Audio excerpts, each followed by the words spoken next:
जब किसी आदमी को इतना मजबूर कर दिया जाए ना कि उसे अंजाम की परवाह ना रहे, तो मामूली आदमी भी बाहुबली बन जाता है। ये डायलॉग फिल्म खुदा हाफिज का है और इस फिल्म के फसाने को पूरी तरह से बयां करता है।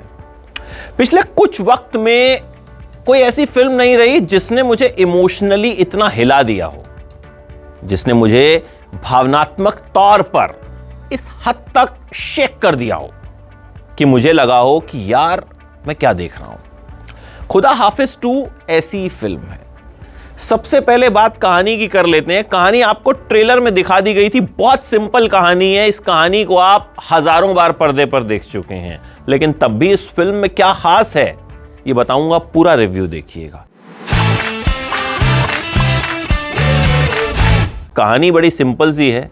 एक पिता की बेटी के साथ रेप हो जाता है और फिर वो पिता किस तरह से बाहुबली हत्यारों से बदला लेता है और खुद एक बाहुबली बन जाता है। यही कहानी है। बहुत बार देखी है हमने ये कहानी। KGF 2 में भी तो ऐसी ही कहानी थी। एक आम लड़का गैंगस्टर बन जाता है। पुष्पा में भी तो यही कहानी थी। एक आम लड़का डॉन बन जाता है। लेकिन कहानी का ट्रीटमेंट वहां भी कमाल का था और यहां भी कमाल का है। फिल्म का फर्स्ट हाफ बहुत इमोशनल है। मतलब आप हिल जाते हैं। आप थिएटर की सीट पे बैठे बैठे आपको गुस्सा आने लगता है कि ये कैसे हो रहा है। कई कई जगह पे आपको घिन आती है। एक सीन ऐसा है जब विद्युत जामवाल एक भ्रष्ट पुलिस वाले के घर में घुसकर उसको पीटते हैं। बहुत वक्त बाद थिएटर की सीट पे बैठ के मैंने किसी हीरो को जब इस तरह किसी को पीटते हुए देखा होगा और ये कहा होगा कि और मारो, वाकई में आप कनेक्ट करते हैं। सेकेंड हाफ में एक्शन बहुत ज्यादा है, इमोशन भी है, लेकिन फर्स्ट हाफ आपको इमोशनली जितना हिला डालेगा ना, आप सोच नहीं सकते। देखिए, विद्युत जामवाल ने इस फिल्म में कमाल का काम किया है। विद्युत जामवाल ने एक पिता के किरदार को जिस तरह से निभाया है, उन्होंने फर्स्ट हाफ में जो इमोशंस दिखाए हैं, उनकी आंखों में जो इंटेंसिटी दिखती है, अपनी बेटी को ढूंढता हुआ एक मजबूर पिता, आप उनके साथ कनेक्ट करते हैं। आप विद्युत के साथ फिल्म में उनकी बेटी को ढूंढने निकल पड़ते हैं और सेकंड हाफ में वो जबरदस्त एक्शन करते हैं। और जब वो एक्शन करते हैं तो आपको लगता है कि इसे कहते हैं एक्शन स्टार। जी हां, आपको लगता है कि विद्युत को और बड़े बड़े बैनर की फिल्में क्यों नहीं मिलती? मिलनी चाहिए, क्योंकि जब वो घूंसे मारते हैं, जब वो लाते मारते हैं, जब वो पीटते हैं, वो बड़ा रिलेटेबल लगता है। वो बिल्कुल नकली नहीं लगता। हमने कई बार एक्शन ऐसे भी देखे हैं कि जब हीरो हीरोपंती दिखाता है और हमको हंसी आती है कि अबे ये क्या हीरो है। यहां आप उनके साथ जुड़ जाते हैं। विद्युत की पत्नी के किरदार में शिवालिका ओबरॉय हैं। अपने किरदार को शिवालिका ने बहुत अच्छे से निभाया है।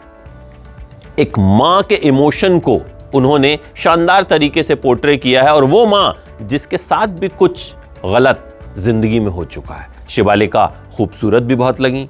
मुझे लगता है कि इस फिल्म के बाद उन्हें और अच्छे ऑफर मिलने चाहिए। विद्युत और शिवालिका की बेटी के किरदार में है रिद्धि शर्मा। 5 साल की ये बच्ची आपका दिल जीत लेती है। इस बच्ची के साथ आप इतना कनेक्ट कर जाते हैं, ये आपको रुला डालती है, हिला डालती है। मुझे लगता है कि इस फिल्म की सबसे मजबूत कड़ी कहीं ना कहीं रिद्धि शर्मा है। दिव्येंदु भट्टाचार्य और शीबा चड्ढा नेगेटिव रोल में हैं और खूब जमे हैं। मतलब एक विलेन को जिस तरह का खौफ पैदा करना चाहिए, उस खौफ को ये दोनों पैदा करने में पूरी तरह से कामयाब रहे। विद्युत जामवाल का जब मैंने इंटरव्यू किया था ना, उन्होंने कहा था कि एक सीन की शूटिंग के दौरान वो बेहोश हो गए थे। इतना इंटेंस सीन था।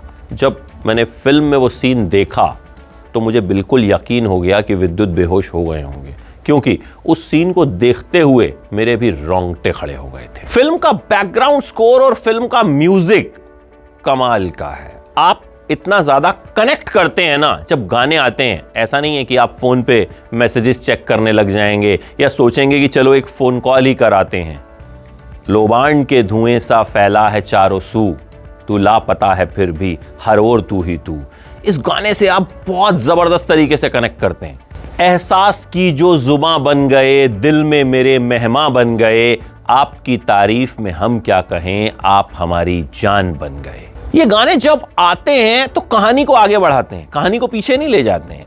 इसके अलावा भी फिल्म में जितने गाने हैं वो आपको बहुत अच्छे लगते हैं, कहानी को बहुत अच्छी पेस के साथ आगे लेकर के जाते हैं। देखिए, हो सकता है इस फिल्म के रिव्यूज में आप सुने कि इस फिल्म में तो वही घिसी पिटी कहानी दिखाई गई है। मैंने अपने रिव्यू में पहले ही कह दिया था कि इस फिल्म में कोई महान कहानी नहीं दिखाई गई है, लेकिन कहानी को जिस तरह से ट्रीट किया गया है, जिस तरह से इमोशंस को पोर्ट्रे किया गया है, वो आपको फिल्म से कनेक्ट कर देता है। और कहानियां तो वही 5-6 होती हैं जिन्हें घुमा फिरा के दिखाया जाता है, लेकिन कहानी कहने का जो तरीका होता है ना, वही आपका दिल जीत लेता है। और यहां डायरेक्टर फारूक कबीर उसमें पूरी तरह से कामयाब रहे हैं। फिल्म एकदम से मुद्दे पे आ जाती है, तेजी से आगे बढ़ती है, कहीं ऐसा नहीं लगता आपको कि फिल्म ड्रैग कर रही है। और जो विद्युत जामवाल के फैंस हैं, उन्हें सेकंड हाफ में विद्युत का वो जबरदस्त एक्शन देखने को मिलता है कि आपका दिल खुश हो जाएगा। और अगर आप अब तक विद्युत जामवाल के फैन नहीं थे तो यकीन मानिए इस फिल्म के बाद आप उनके फैन हो जाएंगे।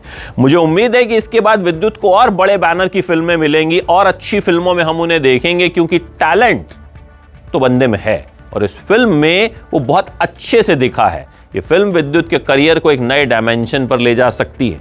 अब बात अमित का आशीर्वाद की, यानी स्टार्स की। इस फिल्म को मैं दूंगा 5 में से 3.5 स्टार। उम्मीद करते हैं कि इसके बाद जो फिल्में आएंगी विद्युत की, फारूक कबीर की, शिवालिका ओबरॉय की, वो इस तरह की होंगी कि उन्हें 5 में से 5 नंबर भी दिए जाएंगे। लेकिन बेहतरी की गुंजाइश हमेशा रहती है, इस फिल्म में भी है। लेकिन ये फिल्म जब आप देखेंगे निराश नहीं होंगे। हाँ, हिल जरूर जाएंगे, आपके रोंगटे जरूर खड़े हो जाएंगे, आपकी आंखों से आंसू जरूर निकल जाएंगे।